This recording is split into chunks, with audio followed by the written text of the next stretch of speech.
സംഘം ഒരു പ്രധാന തെളിവ് തേടിയുള്ള യാത്ര ആരംഭിച്ചിരിക്കുകയാണ്. കൊലയാളി എന്ന നോവലിൻ്റെ 19ാം ഭാഗത്തിൻ്റെ ഓഡിയോ ആവിഷ്കാരം, രചനയും അവതരണവും ഇമ്മാനുവൽ. ആ ചോദ്യത്തിന് മുന്നിൽ ഒന്ന് കുഴങ്ങിയെങ്കിലും അവർ പരാജയപ്പെട്ടില്ല. അല്പസമയത്തിന് ശേഷം മറുപടി വന്നു. ന്യായമായ മാർഗത്തിലൂടെ തന്നെ കിട്ടിയ ലാഭമാണെന്നാണ് എൻ്റെ വിശ്വാസം.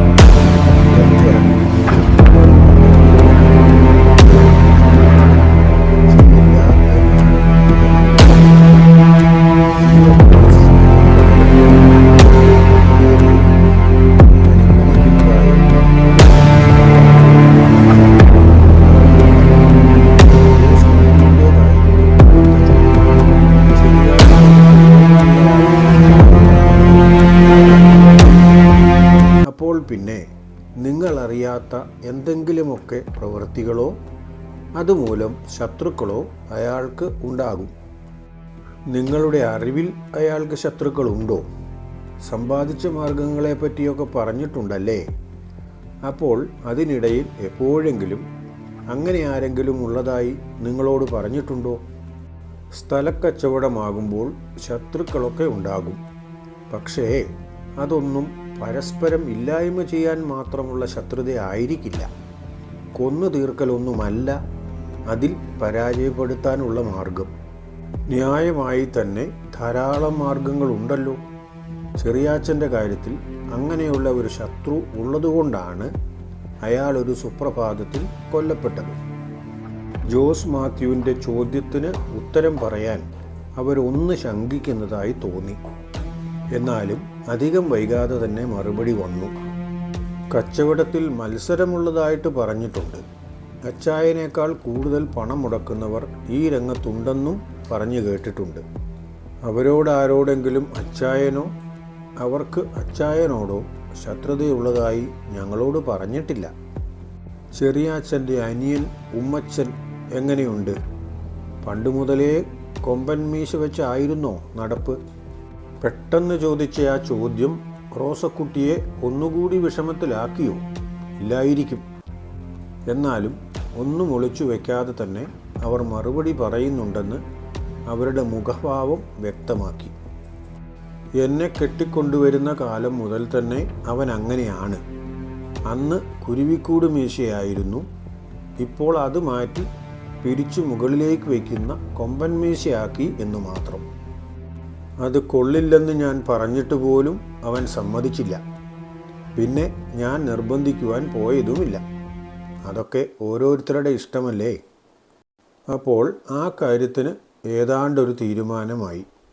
ഇവരുടെ കല്യാണം കഴിഞ്ഞിട്ട് 20 വർഷത്തിലധികം ആയിട്ടുണ്ടാകും. ആ കാലം മുതൽ തന്നെ കൊമ്പൻ മീശ വയ്ക്കുന്നയാളായിരുന്നു ഉമ്മച്ചനെങ്കിൽ തീർച്ചയായും ഭാസ്കരൻ പറഞ്ഞ സംഭവത്തിലെ മീശക്കാരൻ ഉമ്മച്ചൻ തന്നെ ആകാനാണ് സാധ്യത മുഴുവൻ. ഈ കുരുവിക്കൂട് മീശ ഔട്ട് ഓഫ് ഫാഷനായിട്ട് 15 കൊല്ലമെങ്കിലും ആയി കാണും. അത്രയും കാലം ഉമ്മച്ചൻ കുരുവിക്കൂട് മീശക്കാരനായിരുന്നു അല്ലേ?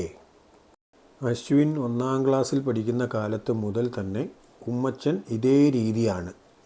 സംശയമുണ്ടെങ്കിൽ അശ്വിൻ്റെ ആദ്യ കുർബാനയുടെ ഫോട്ടോ ഇവിടെ ഇരിപ്പുണ്ട്. നിങ്ങൾക്കത് നോക്കാമല്ലോ. ശ്രേയ ഉടൻ തന്നെ അകത്തെ മുറിയിൽ പോയി ആ ഫോട്ടോ കൊണ്ടുവന്ന് ജീവൻ ജോസിനെ ഏൽപ്പിച്ചു. ജീവൻ അത് നോക്കുന്നതിനിടയിൽ ജോസ് മാത്യു അതിൻ്റെ ഒരു ഫോട്ടോ ഫോണിൽ പകർത്തി. കച്ചവടത്തിൻ്റെ കാര്യങ്ങളൊക്കെ വീട്ടിൽ പറയും എന്ന് പറഞ്ഞല്ലോ. കുറേ വർഷങ്ങൾക്ക് മുമ്പ് മനസ്സില്ലാത്ത ഒരു കൂട്ടരുടെ സ്ഥലം വാങ്ങിയതായിട്ടെങ്ങാനും വീട്ടിൽ പറഞ്ഞായിരുന്നോ? റോസക്കുട്ടി കുറേ ആലോചിച്ചു. അതിനുശേഷം പറഞ്ഞു, നമ്മുടെ പള്ളിയുടെ മുൻപിലുള്ള ഒരു സ്ഥലം വാങ്ങണമെന്ന് ഉമ്മച്ചന് പ്രത്യേകം താല്പര്യമുണ്ടെന്ന് പറഞ്ഞായിരുന്നു. പക്ഷേ അതവർ കൊടുക്കുന്നില്ലെന്നാണ് ആദ്യം പറഞ്ഞതെന്നും പറഞ്ഞു. പിന്നീട് ഒരു ദിവസം വന്നപ്പോൾ പറഞ്ഞത് അവർ അത് വിൽക്കാൻ സമ്മതിച്ചെന്നാണ്. അവർക്ക് നാട്ടുനടപ്പുള്ളതിലും വലിയ വില കൊടുത്തു എന്നും പറഞ്ഞു. ജീവൻ ജോസും ജോസ് മാത്യുവും പരസ്പരം നോക്കി. എന്നിട്ട് പോകാനായി എഴുന്നേറ്റു. പുറത്തേക്ക് നടക്കുന്നതിനിടയിൽ ജീവൻ പറഞ്ഞു, ഇനിയും ഞങ്ങൾക്കെന്തെങ്കിലും സംശയം ചോദിച്ചു തീർക്കാനുണ്ടെങ്കിൽ അപ്പോൾ വരാം. അതിനവർ തലയാട്ടി സമ്മതമറിയിച്ചു. ഈ സമയം സംഘാംഗങ്ങളായ രഞ്ജിത്തും മഹേന്ദ്രനും മറ്റൊരു നിയോഗവുമായി പോയിരിക്കുകയായിരുന്നു. രഞ്ജിത്തും മഹേന്ദ്രനും കൊലപാതകി പോയതെന്ന് സംശയിച്ച വഴി നോക്കി പോയതിനു ശേഷം വന്ന് വീരനെ അന്വേഷിച്ചപ്പോൾ അയാൾ അവിടെ നിന്നും പോയി എന്നാണല്ലോ അറിയാൻ കഴിഞ്ഞത്. അയാളോട് അവിടെ നിൽക്കണം എന്ന് പറഞ്ഞിട്ടാണല്ലോ അവർ അപ്പുറത്തേക്ക് പോയത്. എന്നിട്ട് പോലും അയാൾ പോയി കളഞ്ഞെങ്കിൽ അതിനർത്ഥം അയാൾക്കെന്തോ ഒളിക്കാൻ ഉണ്ടെന്നല്ലേ? അങ്ങനെ അയാളെ വിട്ടാൽ പറ്റില്ലല്ലോ. എവിടെയാണ് അയാൾ താമസിക്കുന്നത് എന്നറിയാൻ വേണ്ടി രഞ്ജിത്ത് തന്നെ അവിടെയുണ്ടായിരുന്ന നാട്ടുകാരിൽ 1-2 പേരോട് ചോദിച്ചു. ഈ വീരനും കുടുംബവും താമസിക്കുന്നത് ഇവിടെ അടുത്തെങ്ങാനുമാണോ? അയാൾ അങ്ങോട്ട് തന്നെ ആയിരിക്കുമോ പോയിട്ടുണ്ടാവുക? അവർ പരസ്പരം ഒന്ന് നോക്കി. അതിനുശേഷം അവരിൽ ഒരാൾ അല്പം മടിയോടെ പറഞ്ഞു, അവനെങ്ങും കുടുംബമൊന്നുമില്ല. നേരത്തെ ഒരെണ്ണം ഉണ്ടായിരുന്നതിനെ അടിച്ചോടിച്ചെന്നൊക്കെയാണ് ഒരിക്കൽ പറയുന്നത് കേട്ടത്.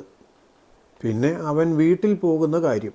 അവന് തോന്നിയെങ്കിൽ പോകും, ഇല്ലെങ്കിൽ അവൻ അക്കരെ പോയി മൂലവെട്ടി അടിക്കുന്നുണ്ടാകും. മൂലവെട്ടി എന്ന് പറഞ്ഞത് രഞ്ജിത്തിന് പെട്ടെന്ന് മനസ്സിലായില്ല. സംശയത്തോടെ മഹേന്ദ്രൻ്റെ നേരെ നോക്കിയ രഞ്ജിത്തിനോട് അയാൾ പറഞ്ഞു കൊടുത്തു, മറ്റു നാട്ടിൽ നിന്ന് വരുന്ന ചാരായം പാക്കറ്റിലാണ്. അതിൻ്റെ മൂല വെട്ടിക്കളഞ്ഞതിന് ശേഷം കുടിക്കുന്നത് കൊണ്ടാണ് മൂലവെട്ടി എന്ന് പേര് വന്നത്. സംഭവം ഉശിരനാണ് കേട്ടോ. കഴിച്ചാൽ വിവരമറിയും. തൊണ്ടയും മറ്റും എരിഞ്ഞിറങ്ങും. അതങ്ങനെ നിയമപ്രകാരം ഇവിടെ വിൽക്കാൻ പാടുണ്ടോ? നമ്മുടെ നാട്ടിൽ അത് വിൽക്കാൻ പാടില്ല. പക്ഷെ കുറച്ച് അങ്ങോട്ട് നീങ്ങിയിട്ട് പുഴ കടന്ന് അക്കരെ പോയാൽ കർണാടകത്തിൻ്റെ അധീനതയിലുള്ള സ്ഥലമാണ്. അവിടെ നിന്നാണ് ആളുകൾ മൂലവെട്ടി വാങ്ങുന്നതും കേരളത്തിലേക്ക് കൊണ്ടുവരുന്നതും. ഇന്നാട്ടിൽ കിട്ടുന്നത് വ്യാജമായിട്ടാണ്. കണ്ടാൽ നമുക്കോ എക്സൈസിനോ പൊക്കാം. എന്നാൽ പിന്നെ മഹേന്ദ്ര, നമുക്കൊരു കാര്യം ചെയ്യാം. പോയി മൂലവെട്ടി കിട്ടുമോ എന്ന് നോക്കാം. നല്ലതാണെന്നല്ലേ പറഞ്ഞത്? നീ അടിച്ചിട്ടുണ്ടോ? മഹേന്ദ്രൻ തലയനക്കി ഉണ്ടെന്നറിയിച്ചു. അവർ 2 പേരും അവിടെ നിന്നും നടന്നു തുടങ്ങി. കുറേ അങ്ങോട്ട് നടക്കുമ്പോൾ ഒരു പുഴയുടെ കരയിലൂടെയാണ് പോകുന്നത്. കുരുമുളക് തോട്ടങ്ങളാണ് എവിടെ നോക്കിയാലും കാണാൻ കഴിയുന്നത്. ഇടയ്ക്കിടയ്ക്ക് വയലുകളുമുണ്ട്. കുറച്ചുകൂടി മുന്നോട്ട് പോയപ്പോഴേക്കും വലതുവശത്തുകൂടി ഒഴുകുന്ന പുഴ കാണാറായി. നിറഞ്ഞൊഴുകുന്ന ആ പുഴയാണ് ആ ഭാഗത്ത് സംസ്ഥാനങ്ങളുടെ അതിർത്തി. അതിൻ്റെ അക്കരെയായിരിക്കും അവർ പറഞ്ഞ മൂലവെട്ടി കേന്ദ്രം, അല്ലേ? ഇവിടെ നിന്നും അക്കരയ്ക്ക് കടക്കാൻ മാർഗമില്ല. കുറച്ചുകൂടി മുന്നോട്ട് പോകുമ്പോൾ പുഴ നിരന്നൊഴുകുന്ന ഒരു സ്ഥലമുണ്ട്. അവിടെയാണ് തോണിയുള്ളത്. വീണ്ടും മുന്നോട്ട് നടന്ന് അവർ തോണിക്കടവിലെത്തി. തോണി അക്കരയ്ക്ക് പോയിരിക്കുകയാണ് എന്ന് അവിടെ നിന്നാൽ തന്നെ അറിയാം. തോണി ഇങ്ങോട്ട് വരാൻ വേണ്ടി കുറേ പേർ കാത്തു നിൽക്കുന്നുണ്ട്. അക്കരെ നിന്നും വരുന്നവരുടെ കൂട്ടത്തിൽ വീരൻ ഉണ്ടെങ്കിൽ അക്കരയ്ക്കുള്ള പോക്ക് ഒഴിവാക്കാം. ഇല്ലെങ്കിൽ പിന്നെ നമ്മൾ അക്കരെ പോയി തന്നെ അവനെ കാണേണ്ടി വരും. തോണി ഇക്കരയ്ക്ക് വരാനായി തുഴഞ്ഞു തുടങ്ങി. അപ്പോൾ മുതൽ തന്നെ അതിലുള്ളവരെ ഓരോരുത്തരെയും രഞ്ജിത്തും മഹേന്ദ്രനും വിശദമായി നോക്കി. തോണിയിലുള്ള ഒരാളെ കണ്ടാൽ വീരനാണോ എന്ന് സംശയം തോന്നും. കുറച്ചുകൂടി അടുത്ത് വന്നാൽ പറയാം. തോണി പുഴയുടെ പകുതി കടന്ന് ഇപ്പുറം വന്നപ്പോഴേക്കും അത് വീരനല്ലെന്ന കാര്യം അവർ തീർച്ചപ്പെടുത്തി. അതുകൊണ്ട് തന്നെ അക്കരെ പോകാനുള്ള തയ്യാറെടുപ്പിലായിരുന്നു അവർ 2 പേരും. അവരെ കൂടാതെ യാത്രക്കാരായി 2-3 പേർ കൂടി ഉണ്ടായിരുന്നു.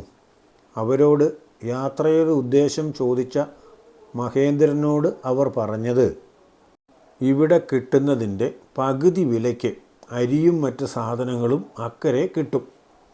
ഇവിടെ 200 രൂപയ്ക്ക് വാങ്ങുന്ന സാധനങ്ങൾ 75 രൂപയ്ക്ക് അവിടെ കിട്ടും. 2 മൂലവെട്ടി കൂടി അടിച്ചാലും 10-70 രൂപ ബാക്കിയുണ്ടാകും. പിന്നെ അവിടെ വരെ ഒന്ന് പോയാൽ എന്തായിപ്പോൾ ഛേദം? അയാളുടെ പറച്ചിൽ കേട്ടാൽ അയാളോട് അത്രയും ചോദിച്ചത് ഇഷ്ടപ്പെട്ടില്ലെന്ന് തോന്നും. പക്ഷെ അതങ്ങനെയല്ല. അയാളുടെ സംസാര രീതി അതായിട്ടാണ്. നിങ്ങൾ പിന്നെ അക്കരയ്ക്ക് വെറുതെ പോകുന്നതായിരിക്കും. ഇവിടെ നിന്ന് കാണാവുന്നതിൽ കൂടുതലൊന്നും അക്കരെ പോയാലും കാണാനില്ല. പിന്നെ നിങ്ങളുടെയും ഉദ്ദേശം മൂലവെട്ടിയാണെങ്കിൽ ഞാനൊന്നും പറയുന്നില്ല. അല്ലെങ്കിലും അതിലിപ്പോൾ എന്തോ പറയാനാണ്. ചിലരെങ്കിലുമൊക്കെ കണ്ടിട്ടില്ലാത്ത സ്ഥലങ്ങൾ കാണാൻ വരുമായിരിക്കും. അതിനോടും ഇവരെ സംബന്ധിച്ചിടത്തോളം അവജ്ഞയാണ്. എന്ത് കാണാനാണ് വരുന്നതെന്ന ഒരു തരം ഭാവം. അയാളോട് ഇനിയും മറുപടി പറയുന്നതുകൊണ്ട് കാര്യമില്ല എന്ന് തോന്നിയതുകൊണ്ട് അവർ രണ്ടുപേരും മൗനം പാലിച്ചു. അക്കരെ പോയി ഇറങ്ങി അധികം കഴിയും മുമ്പ് തന്നെ മുൻപിലിരുന്ന് ചീട്ട് കളിക്കുന്ന കുറേ പേരെ കണ്ടു. അത് പണം വെച്ചുള്ള കളിയാണെന്ന് നേരത്തെ അവരോട് സംസാരിച്ച് അയാൾ പറയുന്നത് കേട്ടു. അവർ രണ്ടുപേരും ചീട്ടുകളി സംഘത്തിൻ്റെ അടുത്തേക്ക് നീങ്ങി. അവിടെ അവർക്ക് അഭിമുഖമായി ഇരുന്ന് ചീട്ടിറക്കുന്ന ആളിനെ അവർ ശ്രദ്ധാപൂർവം നോക്കി. അതായിരിക്കുമോ വീരൻ? അങ്ങനെയാണെങ്കിൽ അവനിൽ നിന്ന് കരുതിപ്പോയതെന്തെങ്കിലും കിട്ടുമോ? അടുത്ത ഭാഗത്തിൽ അറിയാം കേട്ടോ. പരിമിതമായ അറിവ് വച്ച് കഴിയുന്നത് പോലെയൊക്കെ ചെയ്യുന്നതാണ് കേട്ടോ. അതുകൊണ്ട് കുറവുകളൊക്കെ കാണും. ക്ഷമിക്കുമെന്ന് കരുതുന്നു. കുറവുകൾ നിങ്ങളുടെ ശ്രദ്ധയിൽ പെട്ടെങ്കിൽ കമൻറ്റിൽ ഒന്ന് കുറിച്ചേക്കണേ. നിർദ്ദേശങ്ങളും ആകാം. ലൈക്കും ഷെയറുമൊക്കെ ചെയ്യുന്നത് പിന്നെ നിങ്ങളുടെ ഇഷ്ടം പോലെ. മറ്റന്നാൾ അടുത്ത ഭാഗവുമായി വരുന്നതുവരെ എല്ലാവർക്കും നന്മ നേരുന്നു. എല്ലാവർക്കും വേണ്ടി പ്രാർത്ഥിക്കുകയും ചെയ്യുന്നു.